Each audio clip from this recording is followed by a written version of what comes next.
So we're here today with Ethan Powell of Highland Capital. Welcome, Ethan. It's great to have you. Thank you. Good to be here. You are a panelist in our liquid alts panel discussion. It's obviously a very hot space, something that Highland knows well and is obviously very interested in. Why don't you give me a little background first on Highland? Sure. So we're a $21 billion asset manager out of Dallas, Texas.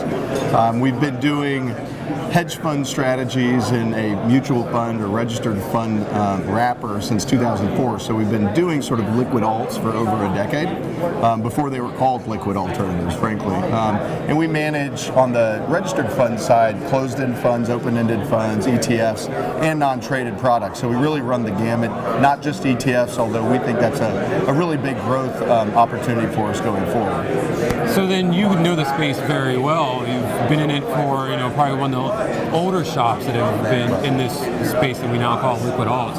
So give me your thoughts on all the new entrances into the space and how the various products are different and the subtleties of them. No, that's a good question, because I think it really depends on the perspective of the ETF sponsor or the fund sponsor.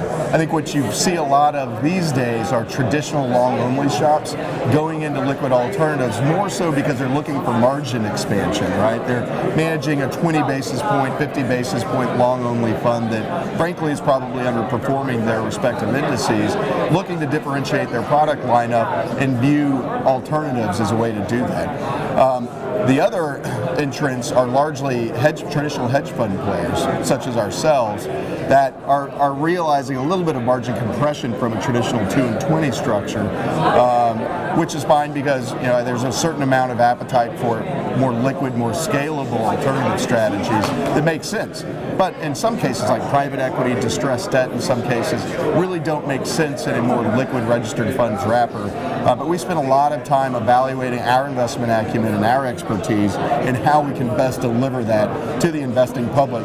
And oftentimes that's in a more liquid, more transparent, lower cost vehicle like an ETF or a mutual fund. Gotcha, very interesting. So we'll kind of jump into that a little further. I know that you guys have registered over 10 products to launch, and I know some of the specifics you probably can't talk about, but tell me about, on a high level, where you see those products fitting and how they're different. And I think globally one of the things we're seeing is that the marketplace, particularly in the last 3 to 4 years, where you had a really well-performing beta move, it's highly correlated, just general reflation of asset prices, you see a lot of these hedge strategies sort of falling by the wayside.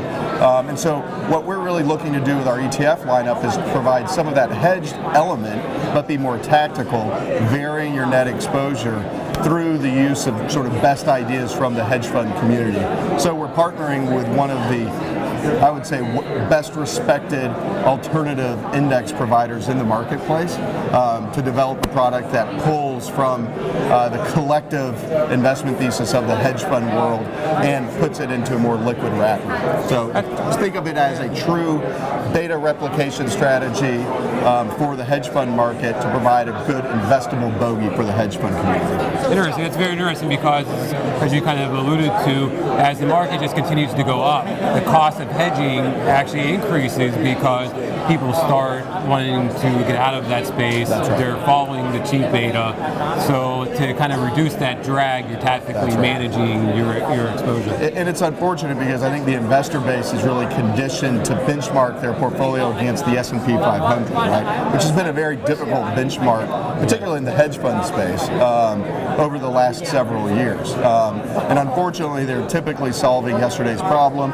Really, I think the explosion in liquid alternatives happened after 2008 as a response to that. And I think now you see a lot fewer alternative products in registration that are truly sort of hedged equity, and more alternatives in sort of an unconstrained mandate, which is one of the things we're looking to do. Capture the upside, protect on the downside. It's not as easy as it sounds, obviously, in every market cycle, but that's really the objective.